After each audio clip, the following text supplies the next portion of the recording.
Willkommen zurück bei Ludus Nemesis. Mein Name ist immer noch Aquila, das ist immer noch. Gaius Antonius Maximus. Und wir wollen uns heute mal die Ausrüstung des Momillos bzw. des Secutors anschauen. Und dafür haben wir uns heute einen Special Guest mitgebracht. Hallo, ich bin Ambiora aus der Gladiatorenschule aus Berlin, dem Ludus Beroliniensis, und bin auch heute am Start.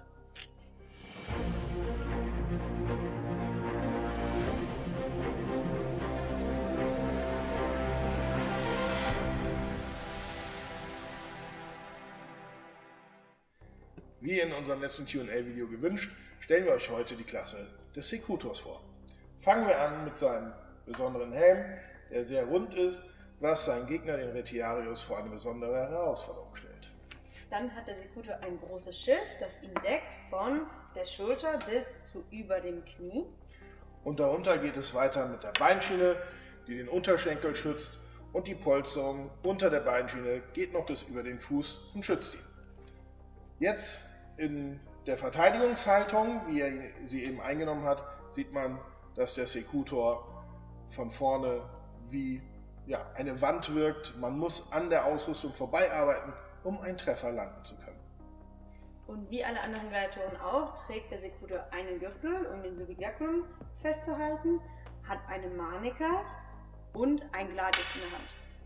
Des Weiteren trägt er hier an seinem ungeschützten Bein eine Gamasche, so wie es auf einigen Abbildungen zu sehen ist.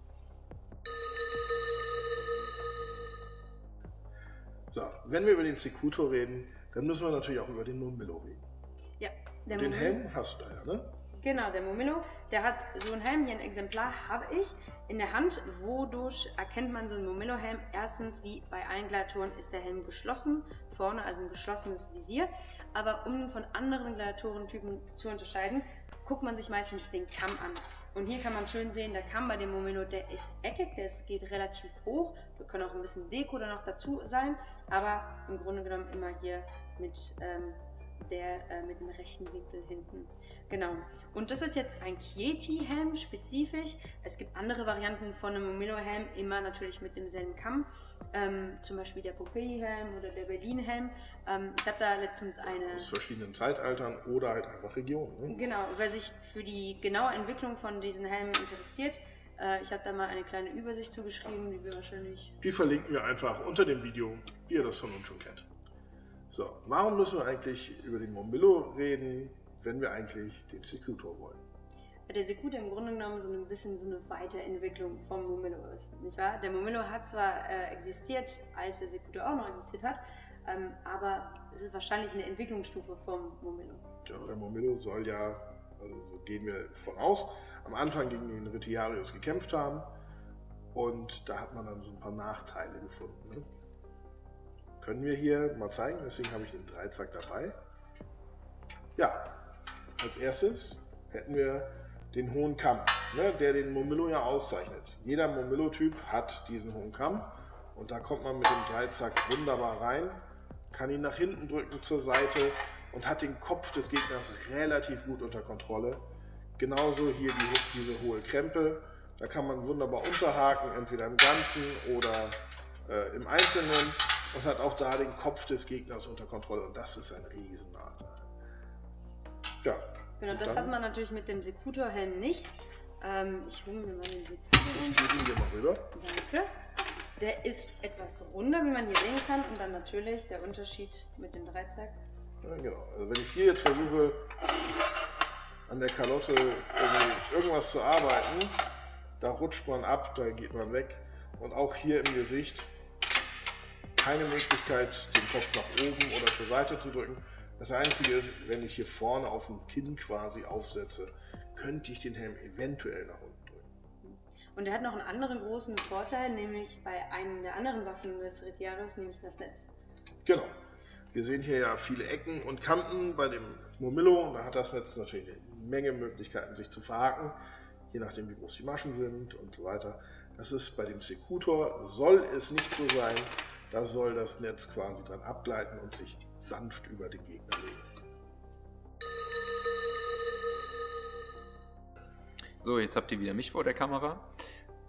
Es wurde sich im letzten Video außerdem gewünscht, dass wir mal den Helm ein bisschen aus der Nähe zeigen. Und das würde ich jetzt auch einmal machen. Offensichtlich ist dieser Helm natürlich ein Nachbau.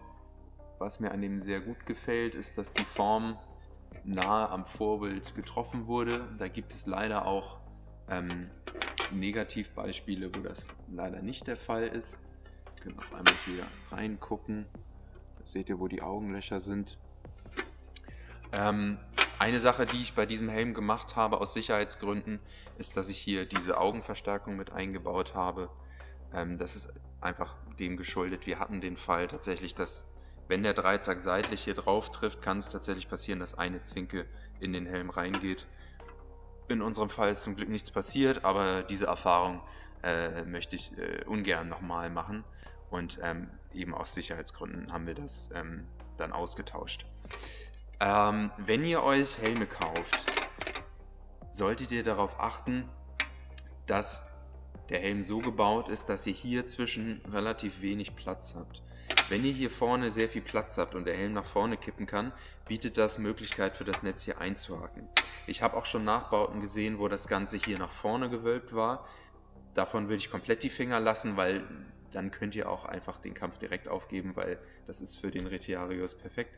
Da kann das Netz super einhaken und verfehlt total die Funktion. Auch Helme würde ich sehr darauf achten. Es gibt einige Helme, bei denen hört hier quasi der Kamm auf und dann habt ihr hier so einen rechten Winkel. Das ist auch perfekt, damit das Netz einhaken kann.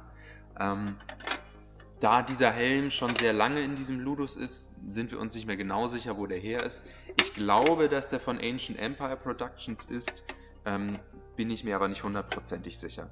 Das ist ein indischer Hersteller, der relativ preiswert ist, aber trotzdem eine Qualität hat, so dass man die Sachen bedenkenlos tragen kann, ohne dass man Angst haben muss, dass einem gleich der ganze Helm auseinanderfällt. Da gibt es leider auch andere negative Beispiele, die ich hier jetzt nicht weiter nennen will, aber dieser Helm ist relativ solide, hält jetzt auch schon über 10 Jahre. Also ich trage den noch nicht so lang, aber der Helm ist schon über 10 Jahre hier im Ludus und funktioniert immer noch einwandfrei. Was ich natürlich noch vergessen hatte, ihr könnt den Helm natürlich nicht einfach so aufsetzen. Ihr braucht irgendeine Form von Polsterung und dafür würde ich euch so eine Art Haube empfehlen. Die ist jetzt teilweise gekauft, diese hier, und teilweise hier noch modifiziert. Was ich euch auf jeden Fall empfehlen würde, dass ihr euch irgendwie eine Art Kinnriemen dafür baut.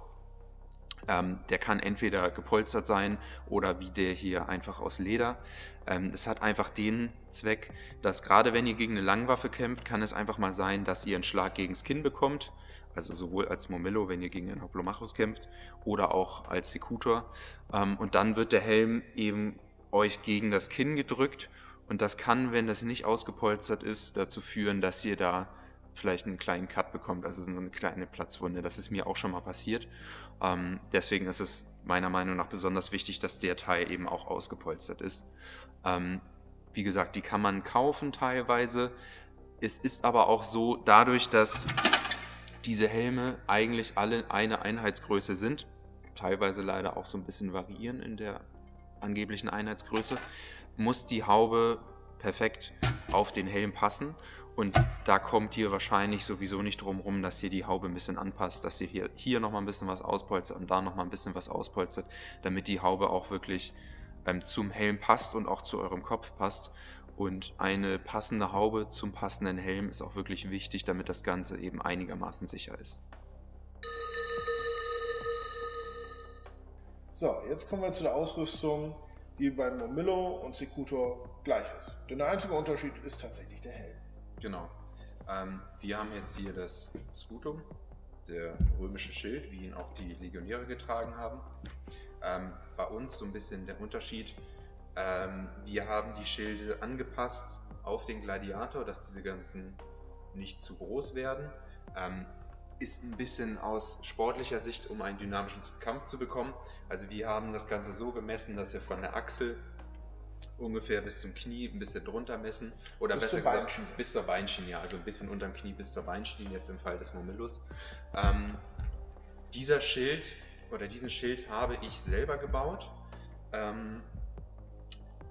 Ich würde euch empfehlen, kauft auf gar keinen Fall irgendwelche Rohlinge, also billige Rohlinge im Internet, Also je billiger du kaufst, umso eher ist Verletzungsrisiko. Wir haben mit billigem Schrott angefangen damals, da warst du noch gar nicht dabei. Ja.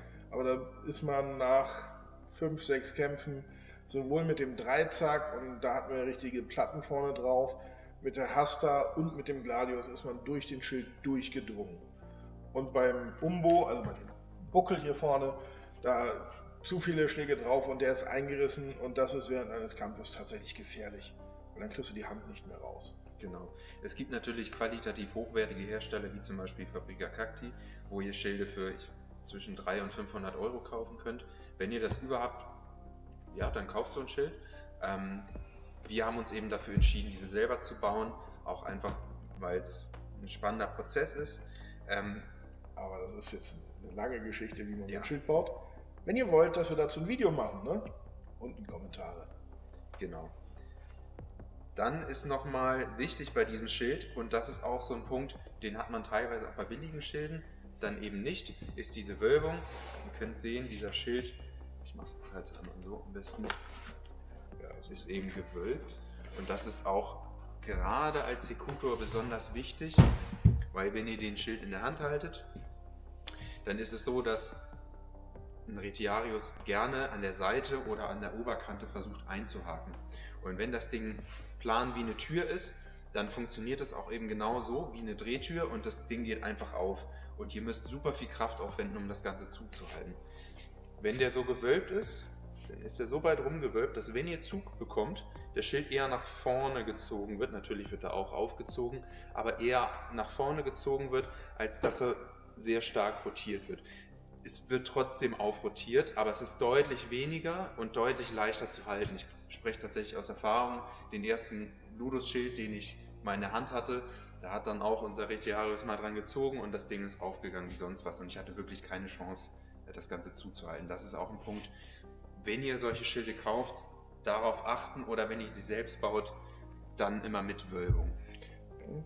Dieser Schild ist ja jetzt dem Legionärsschild am ähnlichsten, hat aber einige markante Unterschiede. Die Legionärschilde, gerade die man kauft, kommen mit einer Metallumrandung. Ja, oder eben mit Rohhaut. Ja. Oder mit einer Rohhaut, wie es eventuell bei den Gladiatoren auch war. Wir haben uns für die Polsterung hier am Rand entschieden, dass wir normales Weichleder nehmen oder verarbeitetes Leder. Das ist zum einen, wenn man damit mal einen Schlag abkriegt, nicht ganz so hart. Und es gibt halt auch ein bisschen nach, wenn der Dreizack draufhaut, wenn der Gladius draufhaut. Man sieht das hier schön. Der hat schon ein bisschen was mitgemacht. Ja, der hat ein bisschen was mit. Ne? Aber ja, so viel eigentlich zum Schild. So viel zum Schild.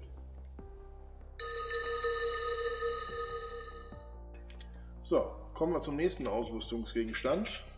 Der Beinschiene. Beinschiene. Genau. Beides für sowohl Secutor als Murmillo, haben wir eben schon gesagt. Die Ausrüstung ist jetzt gleich. Wir werden jetzt hauptsächlich sagen, glaube ich, Secutor, weil das ist das Vorstellungsvideo vom Secutor. Genau. Wir haben hier zwei Exemplare. Einmal eine aus Bronze Und einmal aus Messing. Eine von beiden ist selbst gemacht und eine ist gekauft. So, Aufgabe für euch. Ratet doch mal, welche ist die gekaufte, welche ist die selbstgemachte. Schreibt uns das unten in die Kommentare. Auflösung im nächsten Q&A. Genau. Sowohl, also unabhängig jetzt von der Beinschiene, ist es wichtig, oder solltet ihr irgendwie eine Form von Polsterung darunter tragen, sonst kann das Ganze sehr unangenehm werden. Diese Polsterung ist jetzt auch selber gemacht und ist hinten offen. Und dann habe ich hier quasi einen Lederriemen, den wickele ich mir um das Bein, und dann kann ich das Ganze anlegen und darüber kommt dann die Beinschiene. Es gibt auch Varianten, die sind wie ein Stiefel gebaut. Einige machen sich das selbst. Es gibt aber auch welche, die man kaufen kann. Diese sind dann aber, die haben eine kleine Sohle und dadurch ist euer Fuß erhöht. Das heißt, wenn ihr barfuß seid, lauft ihr dann ein bisschen unrund. Wenn euch das nicht stört, ja, dann kauft euch so eine. Ich persönlich würde euch empfehlen, so ein Ding selber zu bauen, weil das dann auch wirklich auf euch passt und vor allen Dingen auch auf die Beinschiene. Manchmal kann es auch tatsächlich so sein, dass, zum Beispiel ist das jetzt bei mir der Fall gewesen, nicht jede Polsterung passt auch mit der Beinschiene zusammen. Ne? Ich habe mir mal eine andere gebaut, die war ein bisschen dicker als diese Und da war die Polsterung einfach zu dick und da hat mir die Beinschiene nicht mehr gepasst. Dann Hier- steht die ab. Genau, dann steht sie ab oder sie drückt einfach viel zu doll und das kann auch wirklich unangenehm sein und schnüren. Dann habe ich mir diese hier gebaut, die ist deutlich dünner, die polstert trotzdem wunderbar, nirgendwo drückt es, aber dann passt mir eben die Beinschiene. Und wenn man die Polsterung angezogen hat, kommt die Beinschiene oben drauf und man sieht hier so schön, hier so Ringe.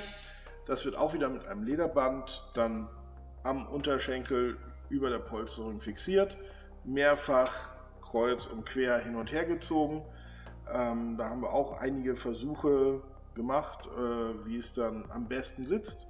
Am Anfang haben wir immer nur einmal kreuzweise das verschoben, dann hat man gemerkt, das Ding rutscht und dann sind wir dazu übergegangen, das immer ein bisschen mehr zu verschnüren, lieber ein bisschen mehr Lederband nutzen, damit das Ding dann auch sicher sitzt und man richtig geschützt ist. Auf jeden Fall, also das kann ich persönlich auch aus Erfahrung sagen, kauft lieber ein bisschen mehr Lederband und wickelt das Ganze doppelt und dann sitzt sie wirklich bombenfest und da passiert nichts. Es gibt nichts Nervigeres im Kampf, als dass einem die Beinschiene verrutscht oder dass sie gar abfällt. Das ist super lästig und deswegen wirklich nehmt ein bisschen mehr Lederband, macht das Ganze doppelt einmal rum, dann ist das bombenfest und dann passt es auch. Und nehmt das etwas dickere Lederband, das Vierkantband, das hat mehr Widerstand. Das dünne Band sieht natürlich sehr viel eleganter aus, reißt dafür dann aber auch schneller unter Belastung. Und dieses Band, das kann tatsächlich ein paar Jahre im Einsatz sein, bevor es dann porös wird oder bricht. Jetzt kommen wir zu dem Gegenstand, wo die Gladiatoren ihren Namen her haben, nämlich Gladius, das Schwert. Da gibt es einige Dinge, die zu beachten sind bei Gladiatorenschwertern.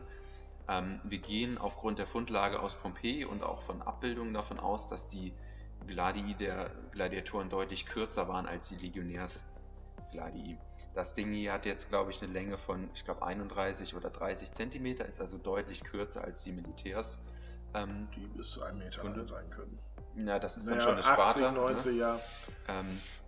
Genau, und auch wenn ihr euch welche kauft, ist es super wichtig, dass ihr darauf achtet, dass diese hier eine 2 bis 3 mm Schlagkante haben und in der Spitze vielleicht am besten noch ein bisschen dicker, damit das Ganze auch einigermaßen sicher ist, diese zu verwenden, weil alles, was kleiner ist, ist dann irgendwann auch schon fast wieder halbscharf und so wie wir kämpfen, könnte das dann auch wirklich zu Verletzungen führen. Ihr müsst bedenken, wir kämpfen wirklich mit freiem Oberkörper, wir haben da nicht zum Beispiel wie beim Behurt sehr viel Rüstung an, da ist wirklich dann Fleisch auf Stahl und das kann dann schon ziemlich unangenehm werden. Und wenn ihr anfangt, fangt hiermit an. Fangt mit dem Holzschwert an. Ja. Das ist immer noch am sichersten. Die Schnittkante ist nochmal um einiges breiter. Die Spitze ist entweder flach oder sehr rund gehalten. Da gibt es auch verschiedene Sachen, wo man die kaufen kann. Die kann man notfalls auch super selber herstellen.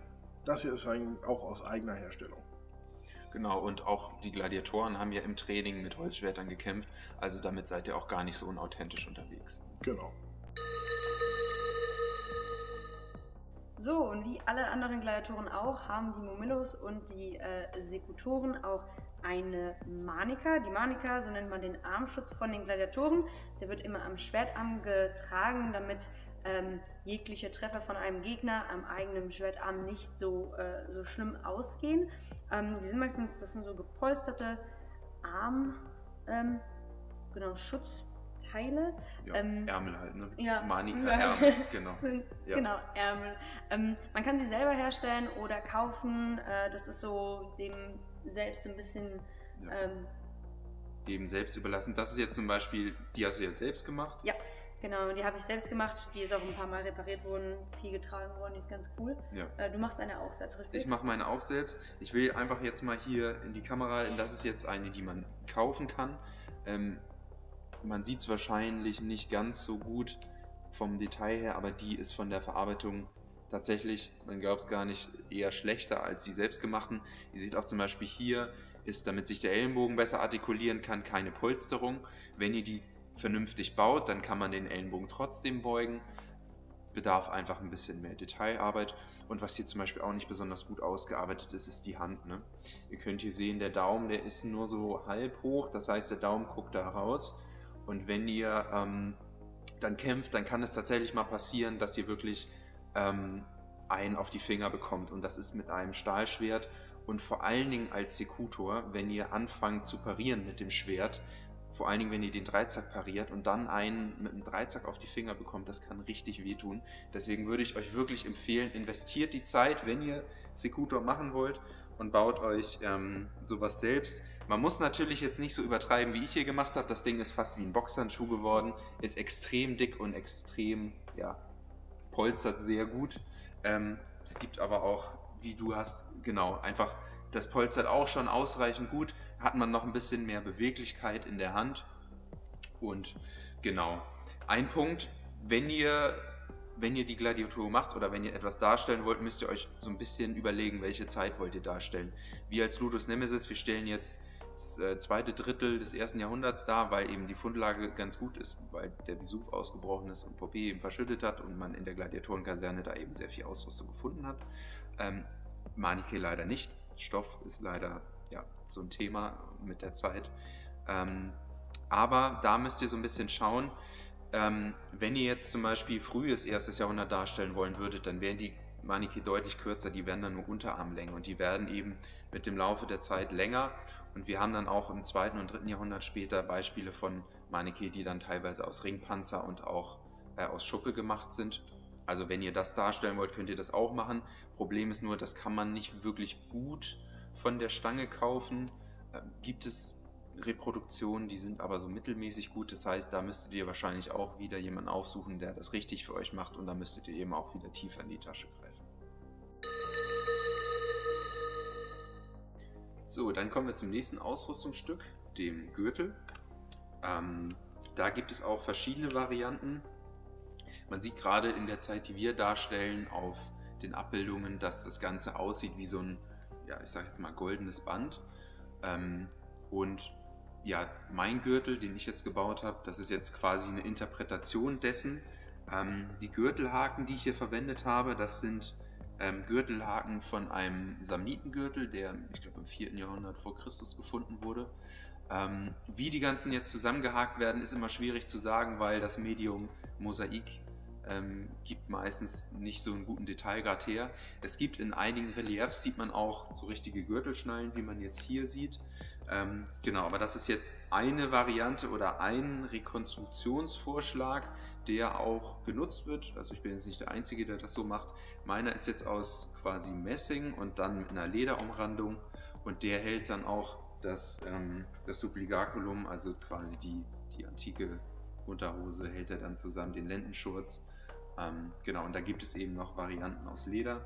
Genau, meine Variante ist jetzt relativ einfach verarbeitet aus Leder, aber hält ganz gut, passt sich dem Körper an und bietet halt auch Schutz vor Treffern in der Mittelzone. Genau, also Nierenschutz quasi auch ja. So ein bisschen. Zu der Breite, das ist auch so ein bisschen abhängig davon, in welchem Jahrhundert wir uns befinden. Gerade so in der Zeit, die wir darstellen, sind wir irgendwo, weiß ich nicht, zwischen 5, 6 bis 10 Zentimetern. Wenn wir in die späteren Jahrhunderte kommen, da wird das Ganze dann auch nochmal breiter, weil wir bei Ludus Nemesis, aber wie eben schon erwähnt, 2. Drittel des 1. Jahrhunderts darstellen, ist meine Variante jetzt. Ich bin jetzt genau irgendwo dazwischen, ich habe jetzt 8 Zentimeter gewählt, ging bei mir auch so ein bisschen darum, dass die Gürtelschnallen hier mit drauf passen. Genau, und das ist zwar ein relativ einfaches Objekt, hier unsere beide sind sehr einfach gehalten, aber das ist natürlich eine großartige Möglichkeit, etwas fancier zu werden, ein bisschen Deko an die Ausrüstung ranzukriegen. Genau, auch da wieder das Medium. Relief oder Mosaik ist dann auch immer so ein bisschen schwierig, wenn hier feine Verzierungen, also kleine Punzierungen drin sind, die schaffen es dann wahrscheinlich meistens nicht auf so ein Relief oder auf ein Relief vielleicht noch eher, aber auf ein Mosaik dann wahrscheinlich wieder nicht.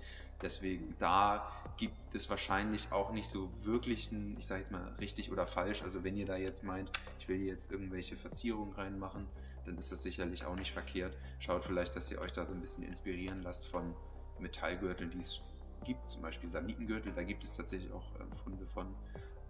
Und dann haben wir natürlich, wie eben schon erwähnt, das Thema Subligaculum. Das Ganze, also die Variante, die ich jetzt habe, die wird jetzt mit einem quasi Bund, das wickelt ihr euch oder bindet ihr euch um die Hüfte und dann wird das Ganze einmal um den Körper gewickelt. Da gibt es verschiedene Wickeltechniken zu. Das würde jetzt zu weit führen. Wir können dazu auch gerne nochmal ein separates Video machen, wo wir vielleicht auch nochmal verschiedene Wickeltechniken zeigen können. So, wenn ihr bis hierhin durchgehalten habt, habt ihr länger durchgehalten als bei unserem ersten Q&A-Video. Wir bedanken uns, dass ihr so lange durchgehalten habt. Ja, was gibt's noch zu sagen? Wir bedanken uns bei Ambiora, dass sie mitgemacht hat. Danke, dass ich dabei sein durfte. Es hat viel Spaß gemacht. Ja. Ihr habt, glaube ich, auch einen YouTube-Kanal, den verlinken wir unten in der Infobox. Ja, genau, da gibt es gut Kloppe. Ja, und ansonsten, wie immer, abonnieren, Liken und kommentieren und Glocke einschalten. Ne? Also, bis zum nächsten Mal.